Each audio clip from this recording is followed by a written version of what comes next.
The earlier we start, the earlier we leave. That's a proverb.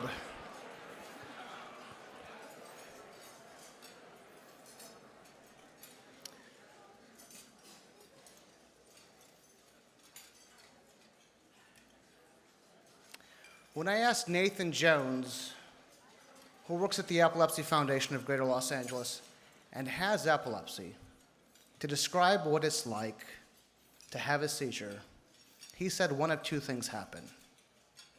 Number one, when it's over and you come to, everyone's looking at you and they're not sure what to say or what to do.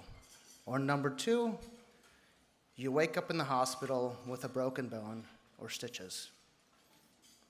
A teen I met at the Walk to End Epilepsy describes it just leaves you confused and numb, like getting punched really hard.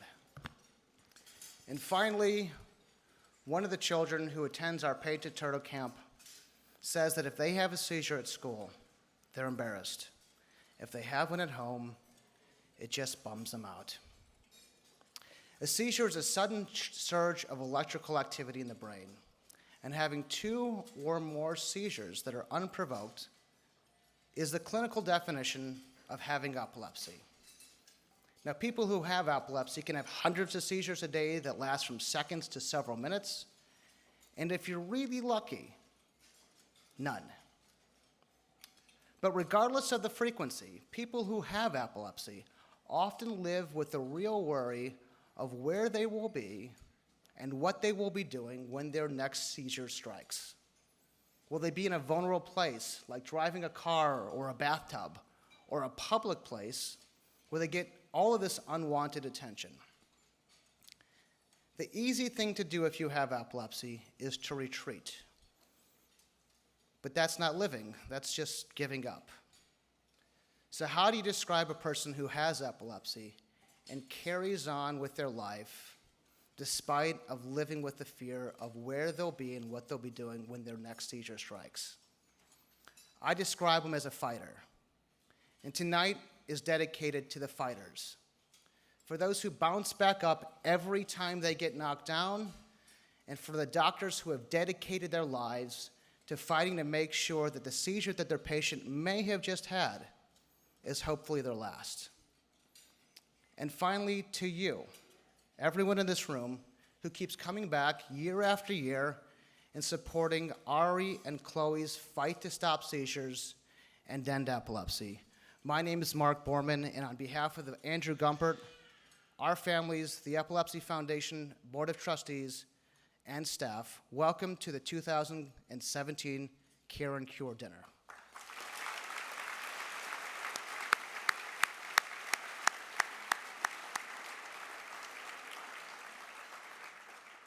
Now, I have four very important things kind of to set the stage for this evening. Number one, we're going to do our best to get everyone out of here by 9 p.m. Thank you. That should be the only applause for the evening, right?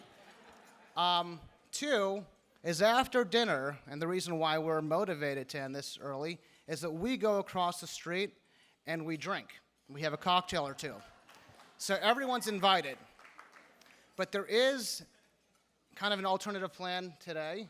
Speaking of alternative, we usually go right across the street to a restaurant, to a bar, and this year we're going to go to the lobby. There's a bar off the lobby. It's called Boulevard.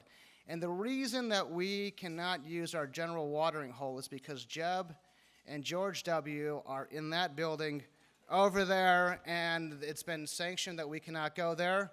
So we're going to still go there, and we're going to go to the Boulevard place and make more noise than they will make in their place. So please join us.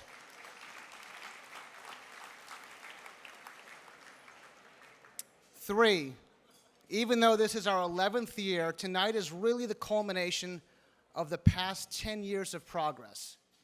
10 years of head down, one foot in the front of the other dedication to end epilepsy. And please keep that in perspective as we share with you what sits on the horizon. And finally, 4, thank you. Thank you to our incredible Board of Trustees, our executive director, Susan Pache-Escueda, our incredible staff members, all of whom are passionate and devoted and real fighters. Thank you to our care partners here tonight from UCLA, USC, and Children's Hospital Los Angeles.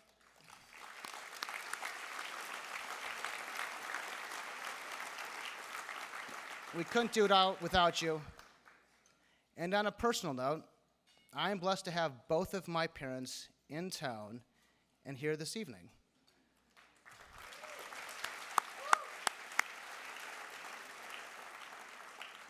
At an early age, they led by example and instilled the virtues of philanthropy in me. My father, who lives in Detroit and is actively involved in fighting Parkinson's disease, and my mother, who lives in Miami, and with her husband, Leon Simpkins, this past January, underwrote a grant in conjunction with the University of Miami and the Jackson Hospital to launch their first Care and Cure Fellowship program.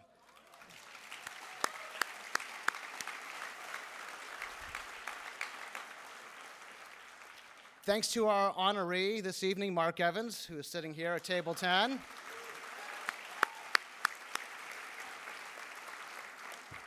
So I wasn't going to say this, but I'm going to say this. Marc pulled me aside earlier and said that I needed to remind everybody that on May 25th, Baywatch, starring Dwayne "The Rock" Johnson and Zac Efron, starts. And more importantly, advance tickets are available for purchase, so if you want to take out your cell phone and buy tickets, I will absolutely give you guys a pause. Thank you, yes. To Ari Borman, my man, who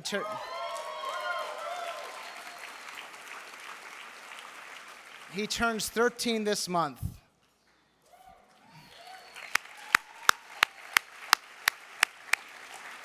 Thank you for being my inspiration. To your older brothers and sister, Maddie and Zeke, thank you for being my perspiration. And to my amazing, lovely wife, Karen Hermlin, thank you for being my dedication and my partner. And lastly, to my co-chair, my dear friend, and if you know him, an ultimate warrior, Andrew Gumpert.